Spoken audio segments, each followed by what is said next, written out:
Hello friends, good morning. आसतु आमे जीवा आज एक शैवपीठ बुली जोटा कि आमर पश्चिम ओडिशा रे अछि ना तार उमा बक्र मंदिर।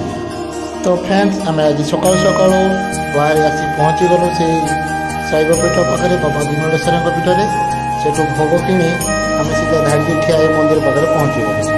मंदिर भितर बाबा विमलेश्वर को दर्शन सारी सेठी निजर मनोकामना जनाई बाबा आशीर्वाद नहीं आम बाहरी आसिलु मंदिर बाहर अगणा पटक।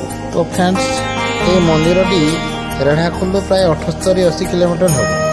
आपण मैंने रेढ़ाखुल पटू आसिले भी जापर सेपट संबलपुर देके आसीपारे सोनपुर पटू आसीपारे।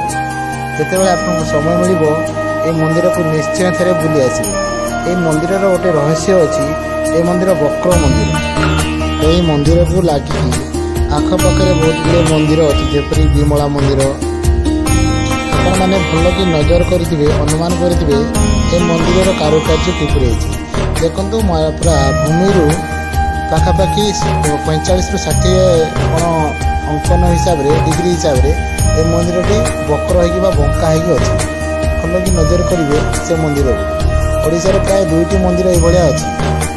गोटे मंदिर है उमा बक्र मंदिर अन्य मंदिर टी आपन कमेंट करी जणेबे। मंदिर दर्शन सारी बेढ़ा बुली आम सीधा पलि आसलु मंदिर पाखे से नदी पाख जोटार माछर रहस्य अच्छी। सेठार बिक्री होता लडू किणी आम से नदी में माछ को देलु खाइबापी। आपन शुणिले आश्चर्य हे जमती आम खाइबा को देलु से माछ मैंने ऊपर को टपटप आसी खाई दिखती। यापर बंधुगण आम डंगार बसी से नदी आर पटे काली मंदिर को दर्शन करने गलु। आम परिवार समस्त मेंबर डंगा भड़ा दे डंगार बसी आम सीधा काली मंदिर आड़ को दर्शन करने को जाऊँ। देखु से नाउरिया डंगा केमती डंगा बाहक नौ मझे मझे पत्थर अच्छी। कहवाक गले जो दिन ठू कियाकटा बहुत ब्रिज हो गला मु तो डंगार बसी ना। बहुत दिन पर आज डंगार बसी काली मंदिर पहुँची गलु। ये देखिपे माँ काली केमती शिव को ठिया दंडे मान ही रही।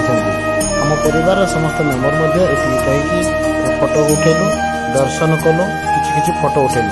ये आउ गोटे रहस्य अच्छी। देखु बहु वर्ष पूर्व जड़े स्त्री लोक माछ मारे आसी और जो माछटी को काटला बेले से पत्थर हो गले। ये तार फोटो चित्र अच्छी मेमोरी परिवार समस्त सदस्य किसी फोटो एठू उठेलु माँ काली सम्मुखें।